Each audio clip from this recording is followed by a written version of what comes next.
بسم اللہ الرحمن الرحیم۔ پیارے دوستو، اللہ تعالیٰ قرآن پاک میں فرماتے ہیں کہ جس شخص نے اپنے نفس کو اپنا خدا بنا لیا، یعنی اپنی نفسانی خواہشات کے پیچھے چلا،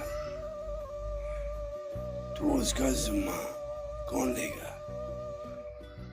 کیونکہ وہ اپنے نفس کو اپنا خدا بنا بیٹھا، اسی کے مطابق زندگی گزار رہا ہے، اللہ کے احکام کی پاسداری نہیں کر رہا، تو پھر اس سے اللہ کی ذات بھی اپنے ذمہ نہیں رہے گی اس کے مال کو۔